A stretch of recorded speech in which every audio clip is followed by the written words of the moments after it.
All right, we're now going to move on to the next section of 8.4. This is the last section we're going to have before we have our test.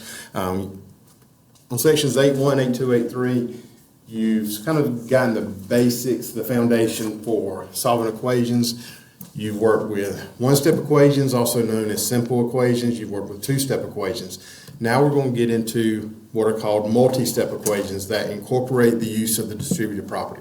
So here's your essential question. How can I apply my knowledge of the distributive property to solve equations? And our topic is solving equations using the distributive property.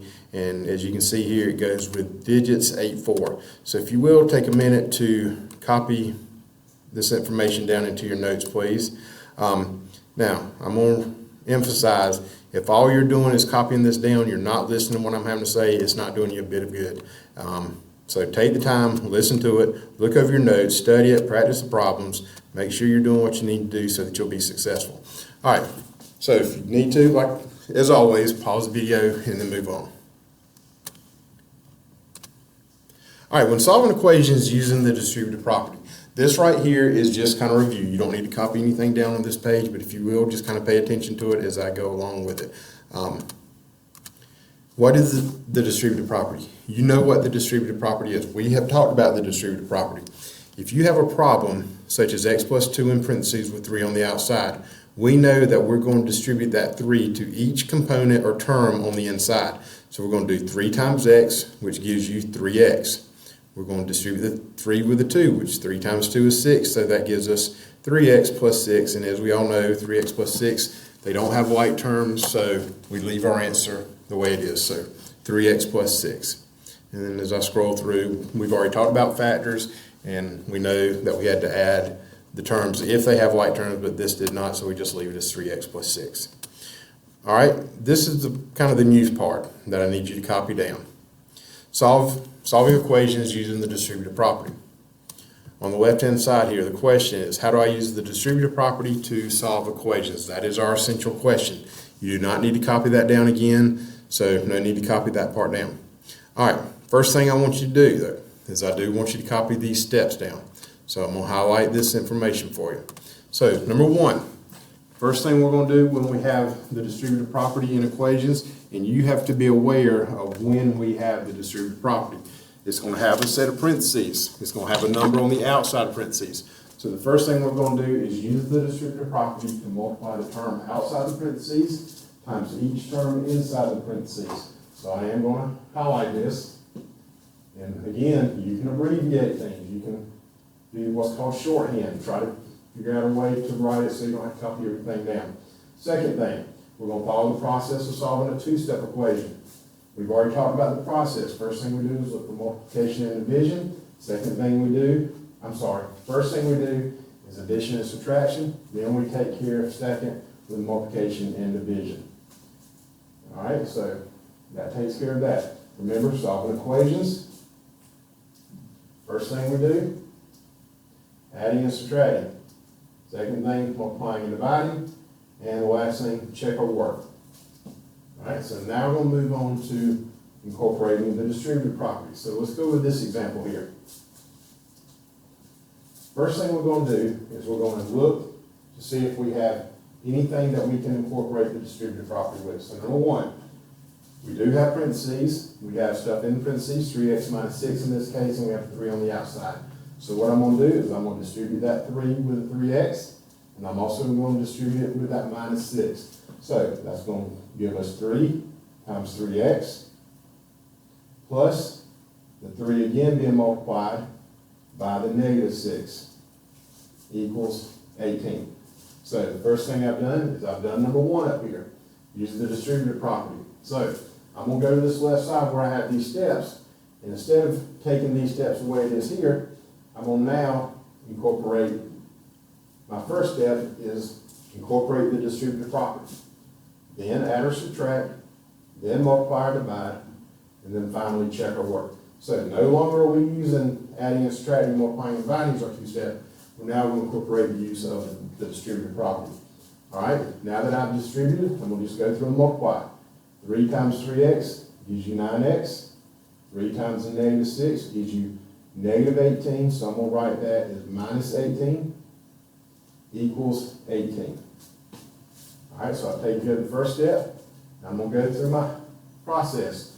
I do have subtraction. I have a minus 18, so the inverse of a minus 18 or negative 18 is add 18.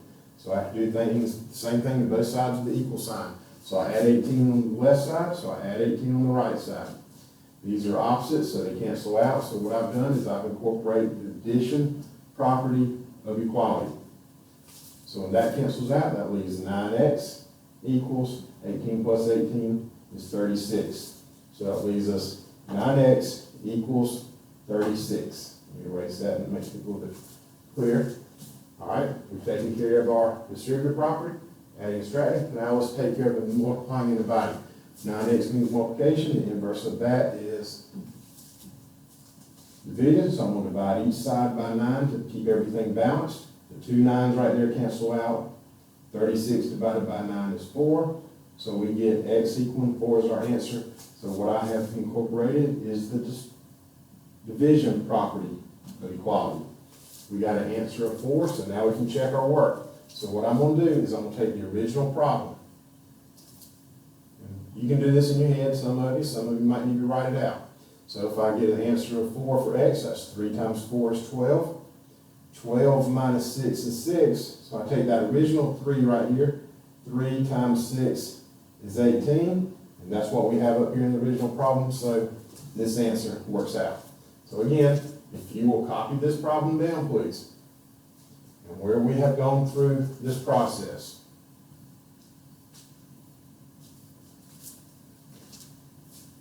All right, let's go through this example. And again, I want you to copy it out. Copy it down. So, we're going to distribute this negative 5 times that 6 in, and that negative 5 times that positive 6. So that's what I'm giving us now. Negative 5 times 6 in,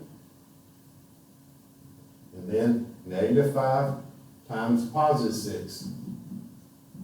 So I use the distributive property, so I'm going to write over here.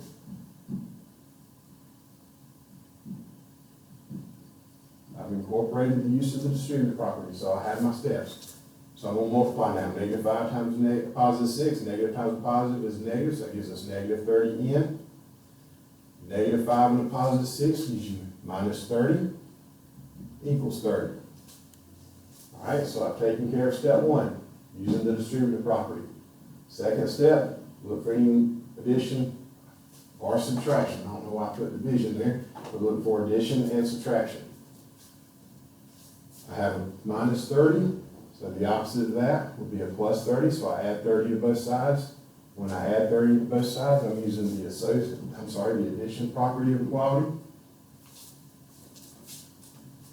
Let me go ahead and just highlight this real quick.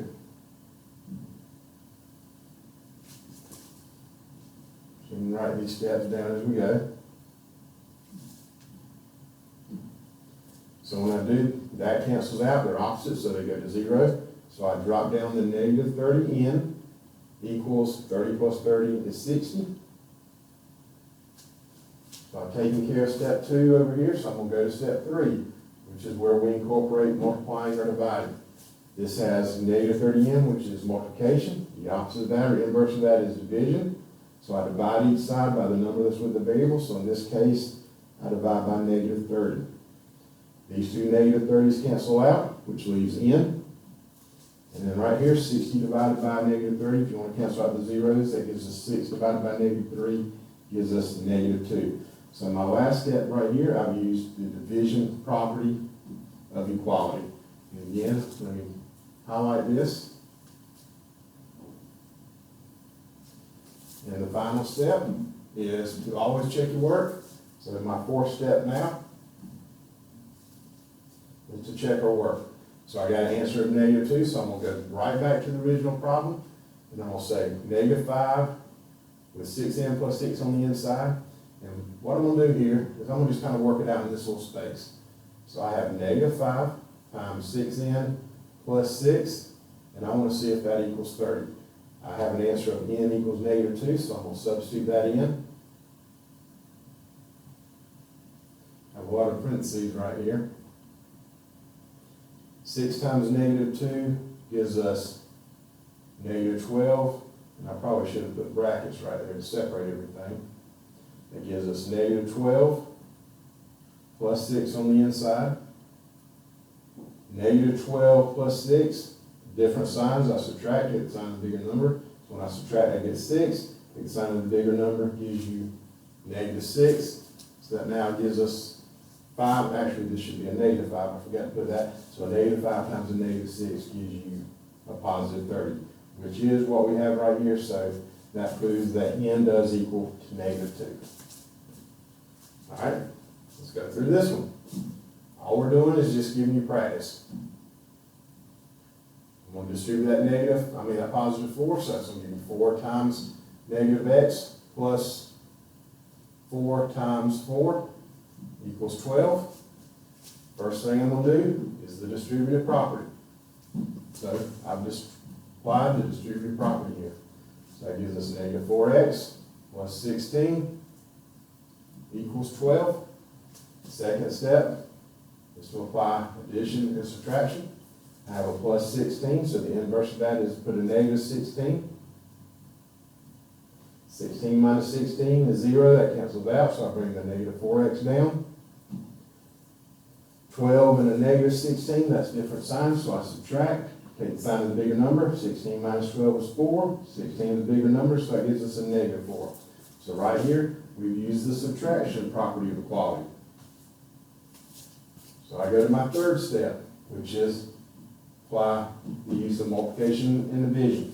I have negative 4x, which is multiplication, so I do the inverse, which means I divide by the negative 4 that's with the variable right here.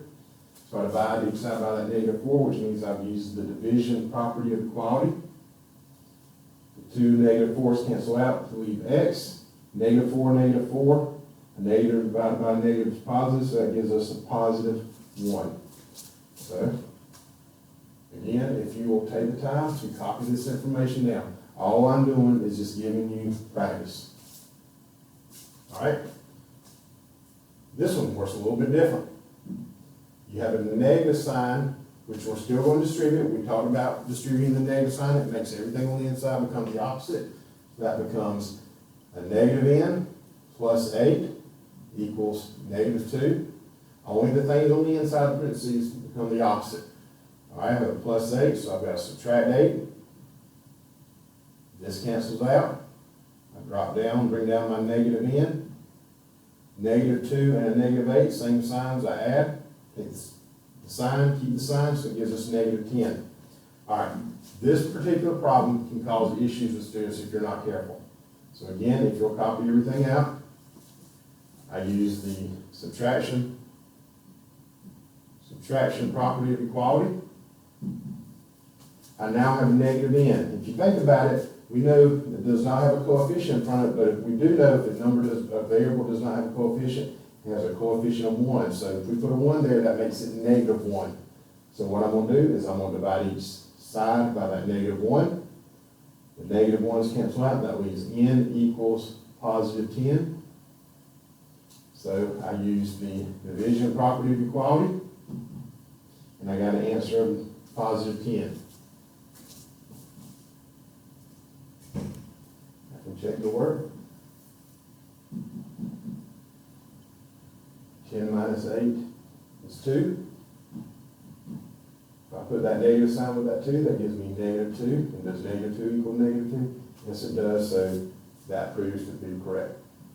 All right, what I want you to do now is I want you to work this one.